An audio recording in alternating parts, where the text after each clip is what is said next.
वक्फ bill के मुद्दे पर पूरे देश भर में घमासान मचा हुआ है और देश का जो मुस्लिम समुदाय है वो इस बिल से नाखुश है, वो इस बिल का विरोध कर रहा है।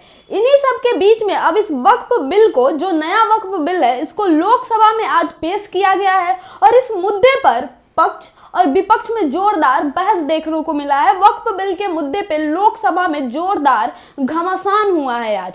अब आप ये सोच रहे होंगे कि आखिरकार ये वक्फ बिल क्या भला चीज है जिसको लेकर इतना बवाल मचा हुआ है। देश के समुदाय जो मुसलमानों का है वो लगातार इसका विरोध कर रहे हैं, जबकि सत्ता पक्ष है, जो एनडीए की सरकार है, वो लगातार वक्फ बिल के पक्ष में और इसे पारित करवाने के लिए लोकसभा में लेके आ रही है, पूरे मुसलमानों के विरोध होने के बावजूद भी। चलिए आपको बताते हैं आखिरकार ये वक्फ बिल है क्या। नमस्कार, मेरा नाम सलोनी चौहान है।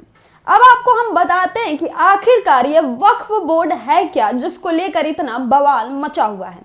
वक्फ बोर्ड वो होता है दोस्तों जिसमें अगर मुस्लिम समुदाय का कोई आदमी कोई भी अपनी संपत्ति, किसी भी तरह की संपत्ति भगवान को दान देता है, धर्म के नाम पे दान देता है धार्मिक कार्यों के लिए, तो वो संपत्ति वक्फ बोर्ड के अंतर्गत आता है। यानी वो संपत्ति जो वक्फ बोर्ड है उसकी संपत्ति हो जाएगा। और इस संपत्ति का इस्तेमाल किसके लिए होता है?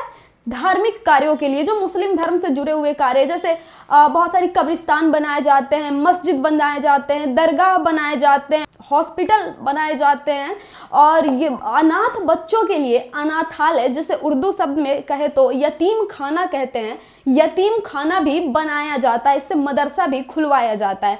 मतलब इस वक्फ की संपत्ति का, पैसे का जो कुछ भी इस्तेमाल होता है वो धार्मिक कार्यों के लिए होता है, वो जनता के हित के लिए होता है, जनता की सेवा के लिए होता है। जैसे मान लीजिए कि मैंने अपनी कोई संपत्ति अल्लाह के नाम पे, धर्म के नाम पे दे दी कि हम ये दान कर रहे हैं, और मैं मुस्लिम समुदाय से हूं, तो इसका क्या मतलब निकलेगा? इसका मतलब ये निकलेगा कि मैंने जो संपत्ति दान की है वो वक्फ बोर्ड के अधीन चला जाएगा और वक्फ बोर्ड जैसे चाहे वो जनता के हित के लिए, सेवा के लिए उसका इस्तेमाल कर सकती है। और वहीं इसको अगर दूसरे शब्दों में कहे तो वक्फ की संपत्ति मतलब अल्लाह की संपत्ति। और चलिए अब ये हम समझ लेते हैं कि आखिरकार इस बिल का इतना विरोध क्यों हो रहा है और केंद्र सरकार इसको लाने पे इतना जोर क्यों दे रही है।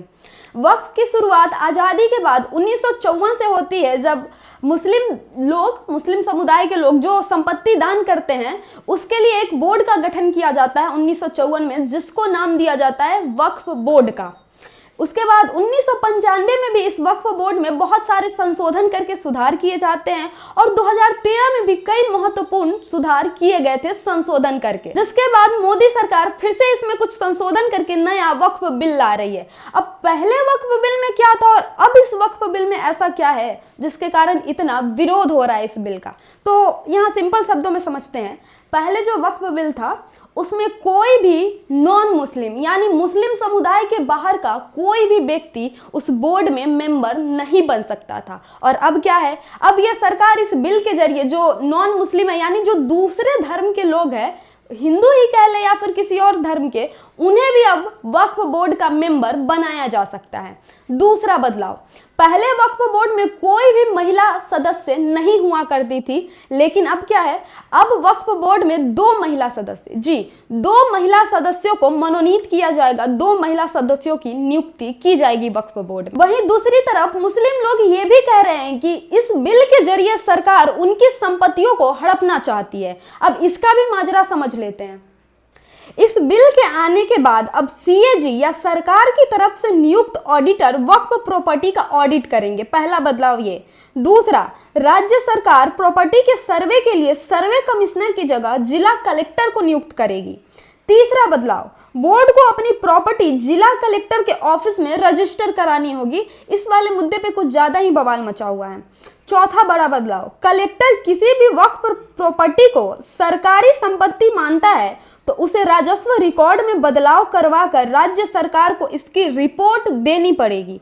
और छठा, जब तक कलेक्टर किसी विवादित प्रॉपर्टी पर रिपोर्ट नहीं देते उसे उस वक्फ प्रॉपर्टी नहीं माना जाएगा, यानी सरकार के फैसला न लेने तक प्रॉपर्टी को वक्फ बोर्ड कंट्रोल नहीं कर सकेगा।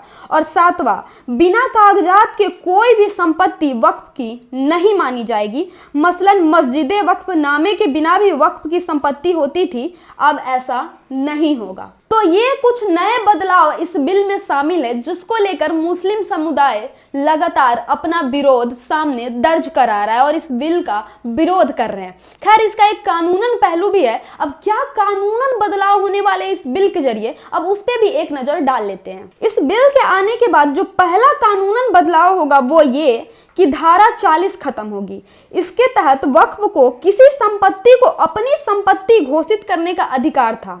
दूसरा, वक्फ ट्रिब्यूनल के फैसले को कोर्ट में चुनौती दी जा सकेगी।